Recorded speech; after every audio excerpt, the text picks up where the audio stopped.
Il y a des histoires d'amour qui ne disparaissent jamais vraiment. Elles s'effacent, se fragmentent, se taisent, mais ne meurent pas. Celle d'Alexandra Lamy et de Jean Dujardin appartient à cette catégorie sensible, presque douloureuse, où l'intime se mêle à la légende, où une séparation n'efface ni la trace des regards, ni la force de ce qui a été partagé. Lorsque, après 11 années de silence, l'actrice française décide enfin d'admettre ce que beaucoup soupçonnaient depuis longtemps, ce n'est pas seulement une confession sentimentale, c'est un geste qui révèle la fragilité des êtres, même les plus célèbres. Pour comprendre la portée de cette révélation, il faut remonter en arrière, très loin, parfois jusqu'aux origines même de leur union, afin de décortiquer ce qui, pendant plus d'une décennie, a alimenté les conversations, nourri les spéculations et attisé les doutes. Car Alexandra Lamy n'a jamais été une personnalité habituée aux confidences publiques. Elle a toujours préféré la retenue, la pudeur, la discrétion. Alors, qu'est-ce qui l'a poussée aujourd'hui à dire enfin ce qu'elle avait gardé enfoui si longtemps? Pourquoi maintenant? Et surtout, qu'a-t-elle réellement avoué? Pour répondre à ces questions, il faut d'abord revenir sur la période de leur séparation, en comprendre le contexte, les conséquences, le tumulte émotionnel, mais également les zones d'ombre qui ont suffi à maintenir vivante l'hypothèse d'un sentiment jamais vraiment éteint. Lorsque le public découvre Alexandra Lamy et Jean Dujardin dans Un gars, une fille, c'est toute une France qui tombe amoureuse de ce duo insolent, drôle, tendre et explosif. Leur complicité crève l'écran. Dès les premiers épisodes, quelque chose s'impose. Ils ne jouent pas seulement un couple, ils sont un couple. La ligne entre fiction et réalité devient si fine qu'elle finit par disparaître. Pendant des années, ils incarnent l'amour moderne, compliqué, vif, passionné, avec ses crises et ses réconciliations. Leur alchimie est telle qu'elle dépasse la télévision, traverse les murs des foyers, s'installe dans l'imaginaire collectif. Alexandra et Jean deviennent des repères, parfois même une forme d'idéal. Cette exposition, Alexandra l'a souvent décrite comme un cadeau autant que comme un fardeau, car lorsque deux acteurs vivent une relation amoureuse sous les projecteurs, la rupture n'est jamais seulement intime, elle devient nationale. Et c'est là que commence réellement le long chemin de silence de l'actrice. En 2013, après des années d'amour, de carrière partagée et d'admiration mutuelle, le couple annonce sa séparation. Le choc médiatique est immense. Les fans se sentent démunis, presque trahis, comme si une partie de leur propre histoire venait de s'effondrer. Les spéculations se multiplient, les rumeurs aussi. Alexandra, elle, s'efface. Elle se protège. Elle s'exile même temporairement au Royaume-Uni pour prendre du recul, respirer loin du regard français, reconstruire ce qui doit l'être. Elle quitte les plateaux télé, les interviews, les mondanités. Elle fuit tout ce qui pourrait la forcer à commenter cette rupture de manière publique. Elle se tait. Et ce silence devient le terrain fertile de toutes les supputations. Car, en refusant de répondre, en refusant de s'expliquer, Alexandra laisse une porte entr'ouverte. Et dans cette ouverture fragile naît un doute qui va durer 11 ans. Pendant cette décennie, Alexandra a souvent été interrogée de près ou de loin sur sa séparation, mais elle a toujours esquivé, avec grâce mais fermeté. Pour elle, parler aurait été trahir quelque chose, trahir leur histoire, trahir ses émotions, trahir son cheminement personnel. Derrière ce mutisme, plusieurs raisons. La volonté de protéger sa vie privée. On l'oublie parfois, mais tous les couples célèbres ne souhaitent pas voir leur intimité étalée dans la presse. Alexandra, particulièrement, a toujours refusé d'être considérée comme un personnage public au-delà de son travail d'actrice. Le respect pour Jean Dujardin, malgré la rupture, même séparée, elle n'a jamais voulu alimenter ou renforcer les rumeurs. Elle l'a dit plus tard, très discrètement. « Je n'avais rien à prouver, rien à défendre, rien à détruire. Il fallait juste que je me protège. » La douleur personnelle. Car une rupture, même entre deux stars, reste une rupture. Et celle-ci a été brutale, inattendue, médiatiquement violente. Alexandra a souffert. Longtemps. Plus longtemps que ce que le public imaginait. Très tôt, quelque chose intrigue les observateurs. Malgré la séparation, Alexandra ne parle jamais de rancune, jamais de regret, jamais de reproche. Elle ne se remarie pas. Elle ne vit pas de grandes histoires d'amour médiatisées. Elle se consacre à son travail, à sa fille, à son bien-être personnel. Et un phénomène étrange se produit. Au lieu de s'éteindre, la fascination pour ce couple se ravive. Beaucoup commencent à se demander « Et si Alexandra l'aimait encore ? Et si leur histoire n'avait jamais réellement pris fin, au moins émotionnellement ?» C'est là que naît le long murmure populaire. Elle ne l'a jamais oublié. Pendant 11 ans, cette phrase hante les réseaux sociaux, les plateaux télé, les conversations de fans. Et chaque apparition d'Alexandra, chaque micro-expression, chaque déclaration sur l'amour suffit à entretenir le mystère. Les indices discrets laissés au fil des années, bien qu'elle n'ait jamais parlé explicitement de ses sentiments, Alexandra a semé, malgré elle, plusieurs indices. Des phrases courtes, souvent anodines, mais qui, replacées dans leur contexte, prennent une dimension nouvelle. 2015, on n'oublie jamais certaines personnes.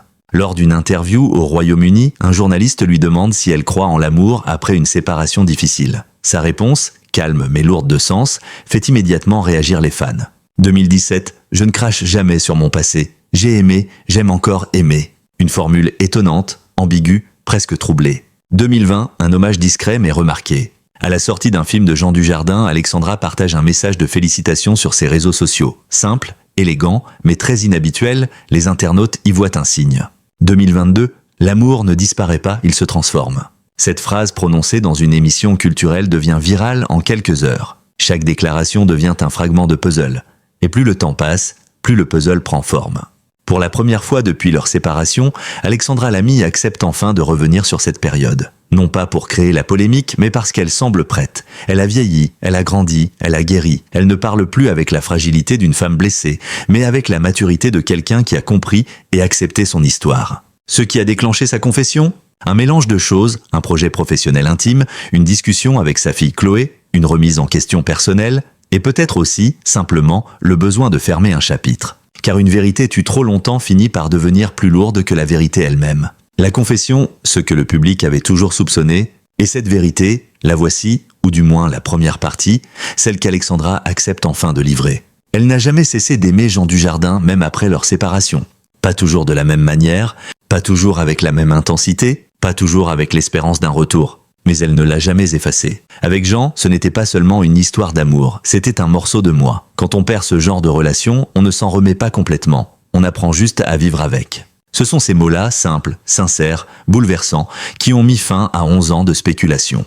Et pourtant, ce n'est que le début. Car si Alexandra accepte de parler, c'est parce qu'elle a encore beaucoup à dire. Lorsque l'on observe une célébrité à travers l'écran, on oublie souvent que derrière le maquillage, les projecteurs et les sourires protocolaires se cachent des combats silencieux, des nuits d'insomnie, des décisions difficiles et surtout une vulnérabilité humaine. Après sa séparation d'avec Jean Dujardin, Alexandra Lamy a traversé l'une des périodes les plus complexes de sa vie. Ce que le public percevait comme un retrait discret n'était en réalité que la surface visible d'un processus de reconstruction long, chaotique, parfois douloureux. Car ce que l'on sait aujourd'hui, grâce aux aveux tardifs d'Alexandra, c'est que tout n'a pas été guéri aussi vite que le public l'imaginait. L'actrice a porté longtemps un amour transformé mais jamais dissipé, une sorte de lumière tenace qui la suivait partout, même dans les chapitres les plus sombres de sa vie. La séparation publique a été fulgurante, mais la séparation intime, elle, a été lente, progressive, parfois contradictoire. Pour la première fois depuis des années, Alexandra se retrouve seule dans un appartement étranger, entourée de valises mal fermées et d'un silence inhabituel. Les premières semaines sont confuses. Elle ne sait plus comment organiser ses journées, comment structurer ses émotions, comment respirer sans que la mémoire lui serre la gorge. À cette époque, elle confiera plus tard « Je ne savais plus qui j'étais, ni ce que je voulais devenir. Quand on partage sa vie avec quelqu'un pendant plus d'une décennie, on se construit en duo. Et soudain, je devais me reconstruire seule. » Le public, lui, la croit forte, solide, prête à rebondir. Mais la réalité est tout autre. Alexandra entame alors un long chemin intérieur, un parcours où chaque pas est une victoire et chaque respiration un effort. Pour échapper à la pression médiatique française, Alexandra choisit de s'installer à Londres, presque du jour au lendemain. Ce départ n'est pas un caprice, ni une décision impulsive. C'est un instinct de survie. À Londres, elle n'est plus l'ex-compagne de Jean Dujardin. Elle est simplement Alexandra, une femme qui parle français avec un accent charmant, une mère qui accompagne sa fille à l'école, une actrice qui cherche des rôles dans un pays où personne ne connaît réellement son parcours. Mais si Londres offre l'anonymat, elle impose aussi une solitude nouvelle. Ses soirées sont souvent silencieuses. Elle regarde par la fenêtre, observe les bus rouges, écoute la pluie sur les vitres. Parfois, elle se surprend à vouloir envoyer un message à Jean. Parfois même, elle le rédige, mais elle ne l'envoie jamais. Elle coupe, elle efface, elle respire et elle tente de passer à autre chose. Mais l'ombre de Jean, elle, reste là. Dans cette phase fragile, Alexandra s'accroche aux peu de personnes qui la comprennent vraiment. Sa sœur Audrey, quelques amis proches et évidemment sa fille. Ce sont eux qui la ramènent à la vie lorsque ses pensées deviennent trop lourdes. Un ami dira plus tard « Alexandra ne pleurait pas souvent. Elle essayait de tenir. Mais quand elle craquait, c'était comme si un barrage cédait. Elle portait trop, beaucoup trop. » Ses proches savent alors que son silence public n'est pas seulement une stratégie médiatique. C'est une armure, une protection contre un monde qui l'a fait souffrir et qui pourrait recommencer. Au fil des années, Alexandra tente de reconstruire une vie sentimentale. Ce ne sont pas des histoires longues ni des relations passionnées, Ce sont plutôt des essais maladroits, des tentatives de retrouver une normalité, de combler un vide, de prouver, à elle-même plus qu'à quiconque, qu'elle peut aimer à nouveau. Mais rien n'y fait. Chaque fois qu'un homme essaie de se rapprocher, elle se ferme. Chaque fois qu'une nouvelle rencontre semble prometteuse, elle recule. Chaque fois que quelqu'un montre trop d'intérêt, elle prend peur. Car derrière ses sourires, derrière son élégance, derrière sa force apparente, Alexandra cache une vérité qu'elle ne veut pas admettre. Elle n'a pas réellement tourné la page. Elle n'aime plus Jean comme avant, pas avec la même passion, pas avec l'espoir d'un retour. Mais elle l'aime encore avec la mémoire, avec la gratitude, avec une tendresse indélébile. Et cela suffit à rendre les autres relations impossibles. Pour ne pas sombrer, Alexandra se jette dans le travail. Elle tourne, elle joue, elle lit des scénarios, elle en refuse certains, elle en accepte d'autres sans être convaincue. Elle occupe le temps, elle occupe l'esprit, elle fatigue le corps pour éviter de fatiguer l'âme. Les tournages deviennent un refuge. Les plateaux, une parenthèse. Les rôles, des échappatoires. Dans certains films, les spectateurs remarquent une émotion particulière dans son jeu, une sincérité brute, presque douloureuse. On loue sa performance. On parle de maturité, de profondeur nouvelle. Ce que personne ne voit, c'est que cette intensité vient souvent d'une blessure encore ouverte. Alexandra se libère en jouant ce qu'elle ne peut pas dire. L'un des aspects les plus surprenants dans cette histoire, que l'on découvre aujourd'hui grâce à ses aveux, est la loyauté silencieuse dont Alexandra a fait preuve envers Jean Dujardin. Malgré la douleur, malgré le chaos intérieur, elle n'a jamais prononcé un mot négatif à son sujet. Jamais. Elle aurait pu se plaindre. Elle aurait pu répondre aux rumeurs. Elle aurait pu profiter des moments de médiatisation de Jean pour attirer l'attention. Elle ne l'a jamais fait. Pourquoi ? Parce qu'elle savait que leur histoire, même finie, restait sacrée. Lorsqu'elle confesse aujourd'hui « J'ai protégé Jean comme je me suis protégé moi-même », on comprend alors la profondeur de son amour, un amour qui ne cherchait pas la vengeance, ni la bataille, ni le dernier mot. C'est un amour silencieux, discret, presque antique. Durant toutes ces années, le public n'a jamais cessé d'aimer Alexandra. Sa discrétion, son absence de scandale, sa dignité dans la douleur ont renforcé son aura. Mais paradoxalement, cette même admiration s'est transformée avec le temps en pression invisible. À chaque interview, à chaque apparition, on lui demandait « Avez-vous retrouvé l'amour ? Avez-vous digéré cette rupture ?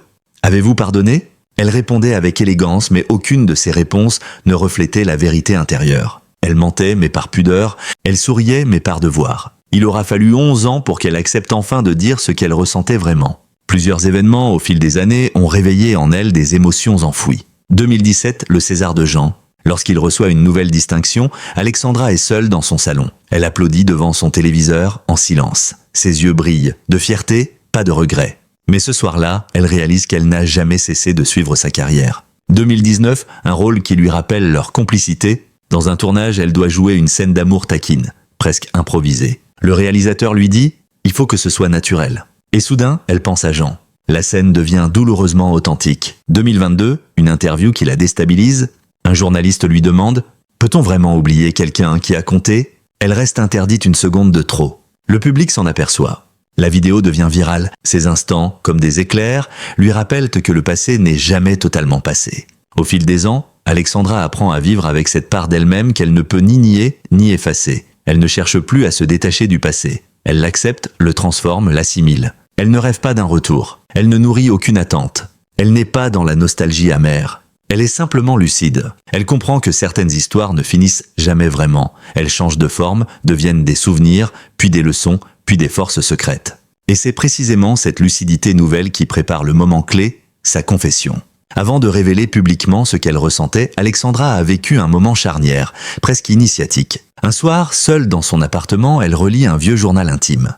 Il date de 2013. Les pages sont encore imprégnées de larmes séchées. Elle réalise alors qu'elle a passé 11 ans à éviter une seule vérité. Elle n'a jamais cessé d'aimer, même si elle a cessé d'espérer. À ce moment précis, quelque chose en elle se débloque.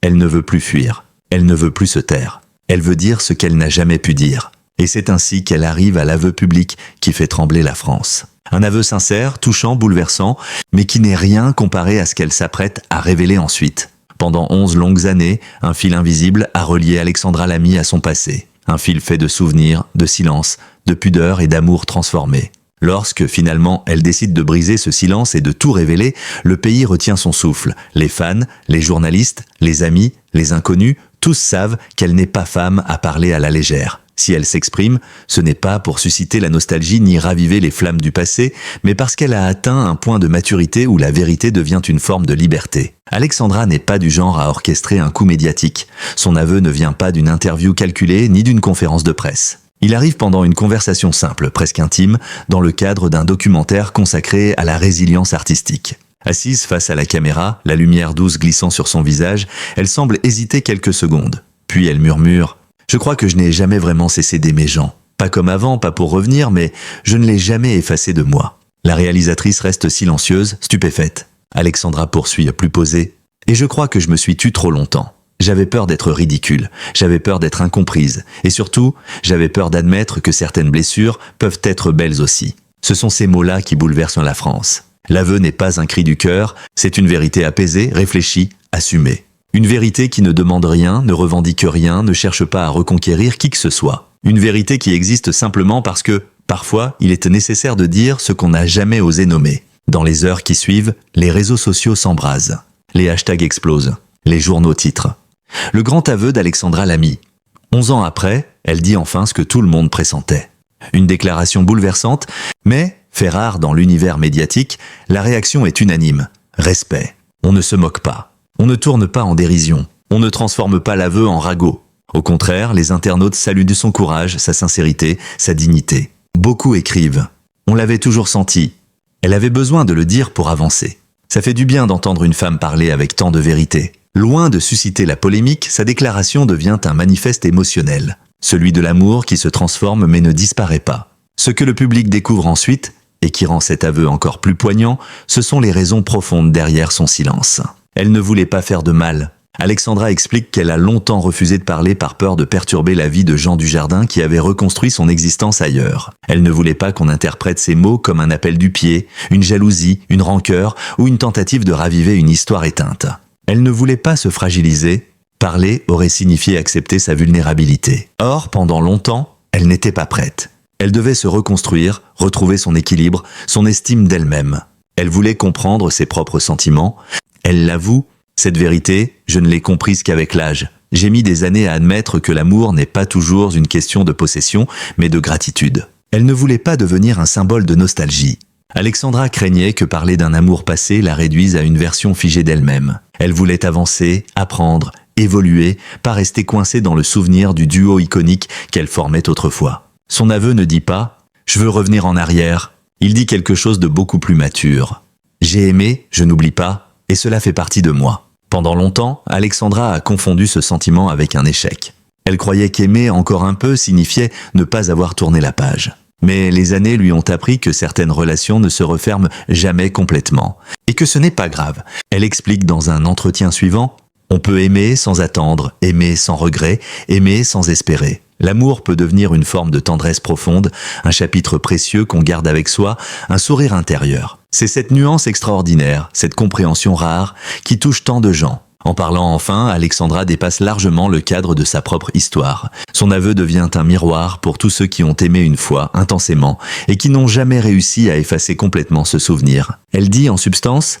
qu'on peut survivre à une grande histoire d'amour, qu'on peut grandir grâce à elle même après qu'elle se termine, qu'on peut garder une forme d'amour sans en souffrir, qu'on peut avancer sans renier ce qui nous a construit, qu'il n'y a aucune honte à ressentir encore quelque chose pour quelqu'un qui a compté. Ce que beaucoup n'osent jamais dire, elle le dit. Ce que beaucoup vivent en silence, elle l'expose avec pudeur. Son témoignage devient universel. Avant de rendre son aveu public, Alexandra a eu une conversation importante avec sa fille, Chloé. C'est un moment qu'elle décrit comme libérateur. Chloé lui dit simplement « Tu n'as jamais besoin de cacher ce que tu as été. Ce n'est pas un échec d'avoir aimé, c'est une force. » Ces mots, simples, lumineux, dénués de jugement, ont profondément touché Alexandra.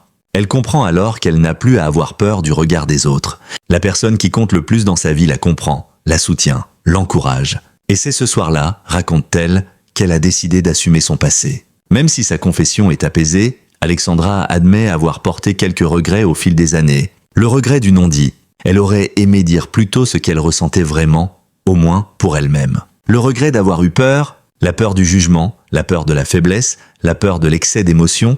Elle reconnaît que ces peurs l'ont empêchée de guérir plus vite. Le regret d'avoir cru que l'amour devait disparaître. Elle explique aujourd'hui qu'elle a longtemps cru que tourner la page signifiait oublier. Or, c'est faux. Elle dit L'amour ne disparaît pas. Il change, il s'assouplit, il se calme, il se dépose. C'est comme la mer après la tempête. Ce qui surprend davantage encore, c'est la réaction de Jean Dujardin à l'aveu d'Alexandra. Selon un proche, il a reçu la nouvelle avec beaucoup de respect et d'émotion. Il aurait confié à un ami: « Je savais qu'elle gardait quelque chose, Alexandra est entière, elle aime profondément, je suis heureux qu'elle ait trouvé la paix. » Aucune rancœur, aucun malaise, aucun trouble. Juste un respect sincère pour une femme qui a partagé un chapitre essentiel de sa vie. Quelques semaines après l'aveu public, Alexandra réalise un geste qui passe presque inaperçu, mais qui, pour elle, signifie tout. Elle rouvre une vieille boîte rangée depuis 11 ans. À l'intérieur, des photos, des notes manuscrites, une lettre jamais envoyée, un billet d'avion, un bracelet, un message griffonné sur un coin de script: « Tu es parfaite, ne doute jamais ». Elle regarde ces objets longtemps. Puis, dans un souffle, elle murmure « Merci ». Et elle ferme la boîte, non pas pour la cacher, mais pour la préserver. Pour la première fois depuis 2013, ce geste n'est pas une fuite. C'est une réconciliation. En révélant la vérité, Alexandra Lamy ne cherche pas à réécrire le passé. Elle ne cherche pas à ressusciter une histoire d'amour, elle ne cherche pas à attirer l'attention. Elle cherche seulement à être vraie. Elle dit: « Je devais dire la vérité pour continuer à avancer. Je devais accepter ce qui a été pour aimer ce qui vient. » Et cette phrase, plus que n'importe quelle autre, résume sa renaissance. Car l'aveu n'est pas un retour en arrière. C'est un bond en avant, un acte de liberté, un hommage au passé et une ouverture vers l'avenir. À travers cette confession, Alexandra offre une leçon rare, puissante, humaine. On peut aimer sans posséder, on peut respecter sans conserver, on peut se souvenir sans s'accrocher, on peut se libérer en acceptant ce qui demeure, on peut dire la vérité sans qu'elle appartienne au passé.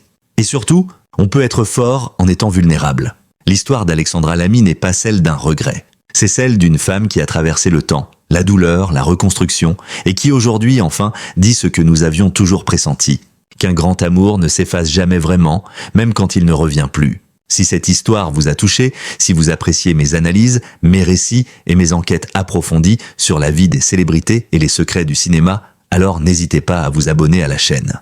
Votre soutien est essentiel pour continuer à vous offrir des contenus exclusifs, des analyses fouillées et des récits narratifs uniques. Activez aussi la cloche pour être averti dès qu'une nouvelle vidéo sort. Vous serez toujours parmi les premiers à découvrir mes prochains dossiers et révélations. Laissez un like, partagez la vidéo et dites-moi en commentaire ce que vous pensez de cette histoire. Vos réactions nourrissent ce travail et m'aident à choisir les prochains sujets à traiter. Merci du fond du cœur pour votre présence, votre fidélité et votre confiance. Abonnez-vous maintenant et rejoignez une communauté passionnée qui ne cesse de grandir.